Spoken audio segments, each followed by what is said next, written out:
Memperkenalkan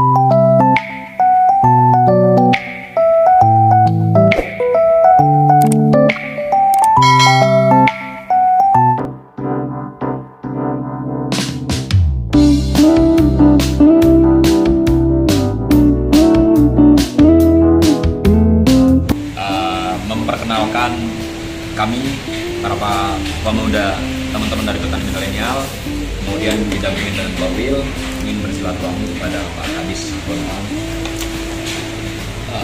Terlebih ketika kita akan menyongsong masalah program urban farming yang rencananya.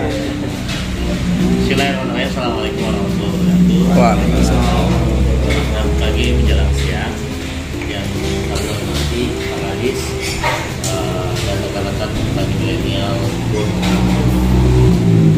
Hari ini tidak diwacanakan jadi kadang memang kesempatan itu datang di waktu yang tepat ya. Jadi agenda kami itu roadshow. Jadi agenda kami roadshow di 10 kabupaten kota, silaturahim untuk penguatan para keterwakilan Kementerian Pertanian, yang dimana yaitu para duta-duta dan jaringan pertanian nasional yang dibawa naungan Kementan langsung. Jadi kebetulan Komda Bontang itu Mas Mukti dan DPM-DPA-nya ada Mas Hardiono dan Mas Ali Lutfi dan teman-teman rekan-rekan JPN yang lain. Saya kenalkan Pak, ada beberapa di sini dari wilayah. Kebetulan saya didampingi langsung Sekwil, Sekretaris Wilayah, dan ini bagian database Korwil Kaltim juga Pak. Jadi khusus untuk pendataan data apa segala macam itu database kami, beliau Mas Aan. Ini hidroponik dua-duanya Pak. Oh, hidroponik ya, hidroponik ya. Jadi kalau sebut nama beliau ini sama hidroponik di Bontang langsung tahu. Dan memang sebelum bergabung dengan kami pun memang basicnya di sini. Komunikasi dengan teman-teman di seluruh kabupaten kota, salah satunya Bontang, cukup bagus dulu. Mas Azhar juga nih kayaknya nyasar di sini Mas. Mas Azhar ini wilayah juga Pak, khusus untuk hortik. Jadi bidang hortikultura itu seluruh di Kalimantan Timur. Jadi seluruh kabupaten kota beliau yang memegang, yang ngurusin untuk hortiknya. Nah kemarin ada penyampaian Pak semalam. Kami dari jam 11 nggak tembus Pak, masuk Sangatta. Oh iya. Dari jam 11 siang sampai jam 8 malam. Balik kita putar ke sini. Jadi balik capek di jalan. Nah sampai sekarang pun kayaknya belum bisa ditembus. Belum bisa. Mas Mukti nelpon, Mas kita ngobrol-ngobrol. Oke siap. Jadi di malam ngobrol ada penyampaian Pak. Beliau agak itu surprise buat kami. Ternyata komunikasinya Mas Mukti dengan dinas itu luar biasa, apalagi sama Pak Kadis. Itu satu kebanggaan buat kami bahwa pengurus-pengurus di wilayah kabupaten itu yang kita inginkan seperti Mas Mukti. Koordinasi dengan dinas itu harusnya bagus. Bahkan ini harus diketahui langsung sama pusat gitu. Kenapa? Ya memang harus begini mainannya teman-teman anak muda. Yang kita inginkan juga Kadis di lain tempat seperti beliau. Nah, amin sobat. tapi ya kondisinya berbeda-beda Mas. Ada yang agak kaku, ada yang santai, macam-macam lah Mas. Tergantung kitanya aja. Buat saya ini. Ya Dinda Korwil, Duta Milenial Bontang, pengurus petani milenial Bontang, pokoknya semua lah teman-teman. Pertama-tama baik selamat datang di Bontang. Cuacanya cukup lumayan berkah nih ya, buat petani berkah. Alhamdulillah ya kita masih bisa berkumpul walaupun di tengah masih pandemi. Mudah-mudahan kita semua sehat. Amin. Ini harus kita syukuri. Kita masih bisa berkumpul di sini dalam rangka silaturahmi, dan kita mudah-mudahan kita berdiskusi. Mudah-mudahan apa yang kita lakukan ini bisa menjadi berkah nanti buat kota Bontang, ya, bisa menjadi nilai ibadah buat kita semua. Salawat dan salam senantiasa kita aturkan kepada junjungan Nabi besar Muhammad SAW, yang mana telah membawa hidayahnya kepada kita semua, dan mudah-mudahan kita mendapatkan syafaat dari beliau kelak di hari kiamat. Dinda-dinda sekalian, pertama-tama saya ucapkan terima kasih nih ya udah di diundang udah diundang untuk silaturahmi. Ini saya tuh kalau terkait sama anak muda dari dulu, dari lurah saya dulu, saya concern terhadap anak muda.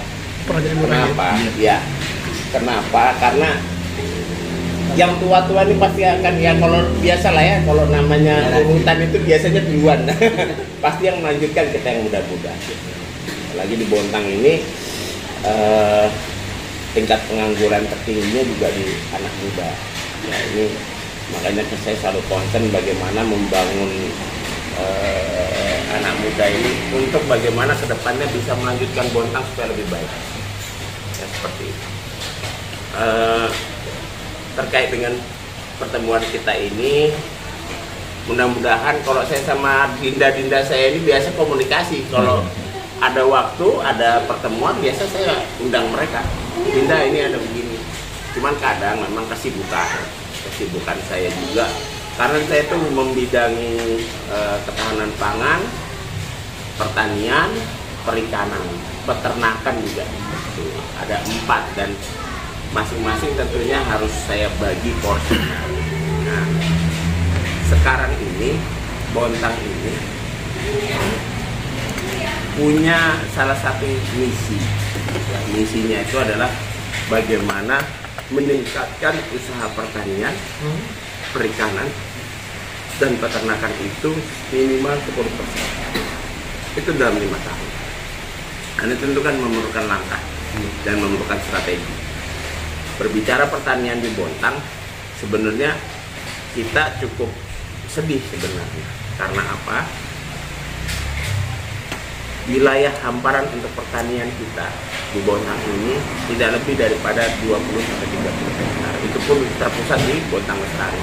Dan itu pun terancam dengan ditetapkannya Bontang Lestari sebagai salah satu daerah industri.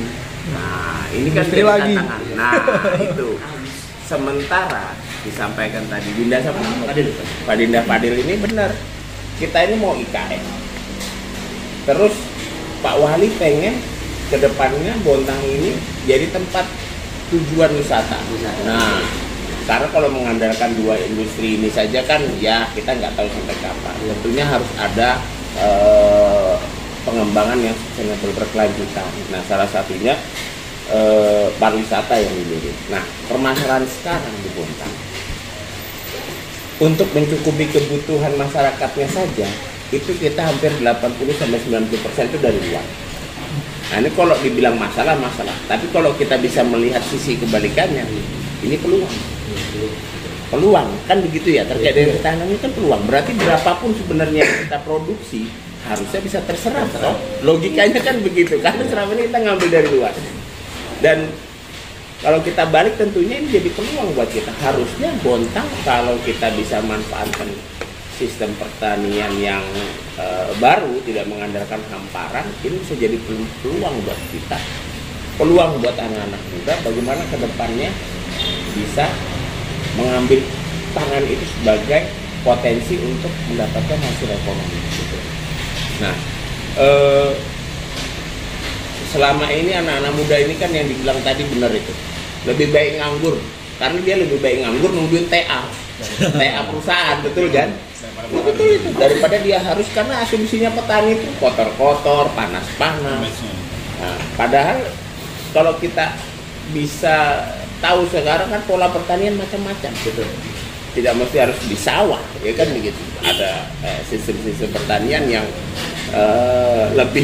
lebih simpel lah, lebih memang ribet di awal, tapi tidak harus nyangkulin di sawah tiap hari nyabutin gulma kan begitu. Nah, tinggal bagaimana kita mengedukasi sebenarnya anak-anak muda kita dan memperkenalkan bagaimana potensi pertanian ini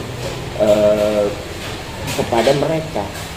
Nah, alhamdulillah nih, pertama dia ketemu sama saya ini di lift, mau ketemu sama Pak Kadis, gitu. Oh iya, nanti di atas.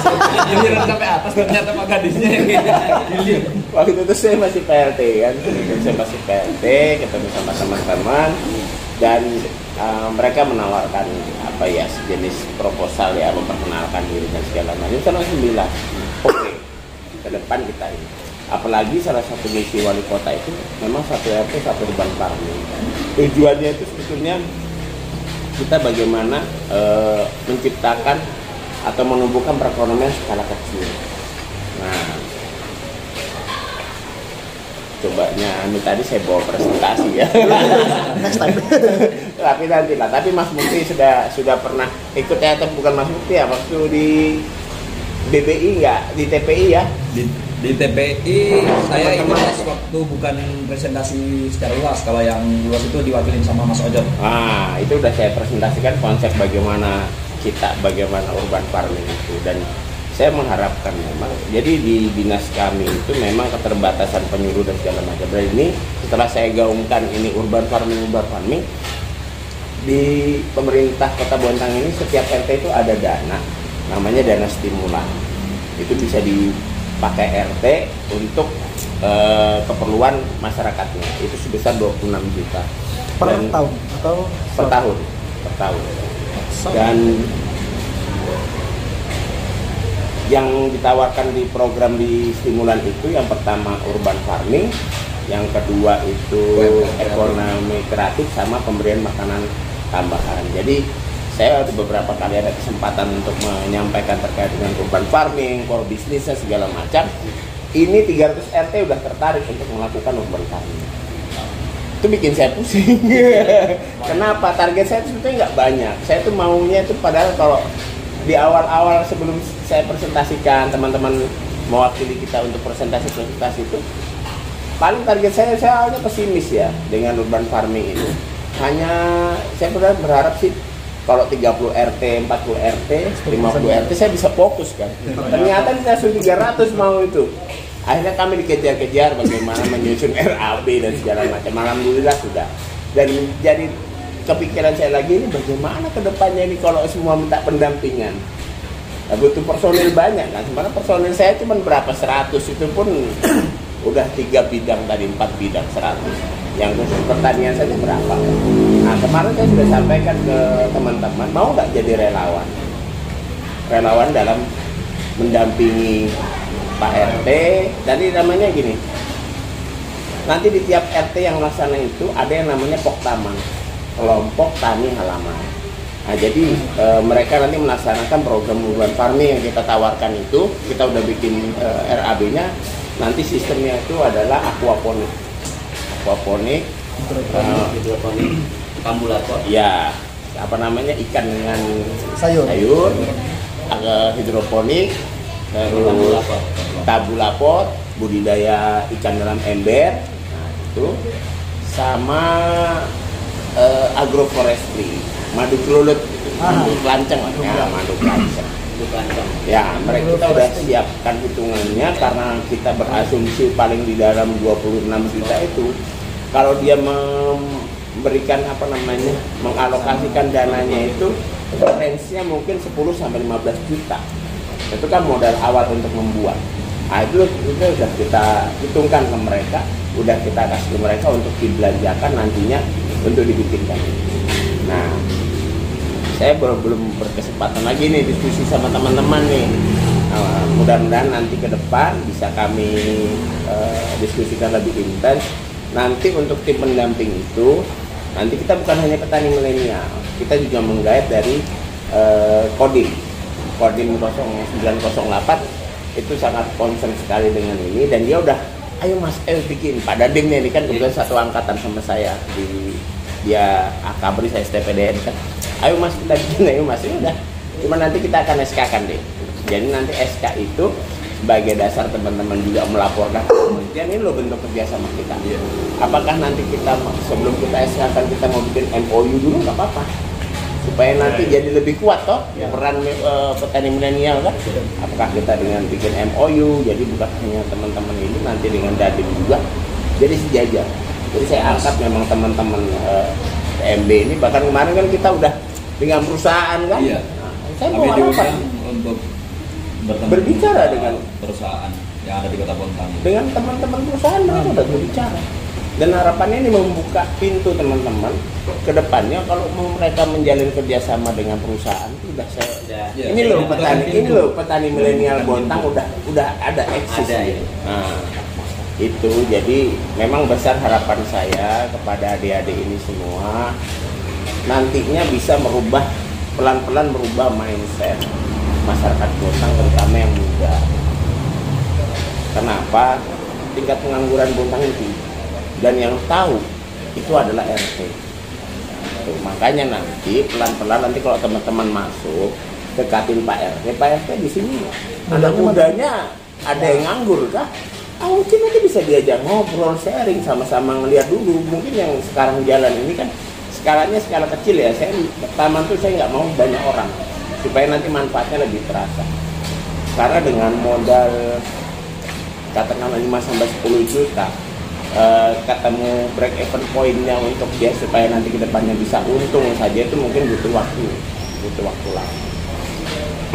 Jadi saya kemarin targetnya Pak RT coba cari dulu sasarannya yang jadi kelompok tani halaman ini orang yang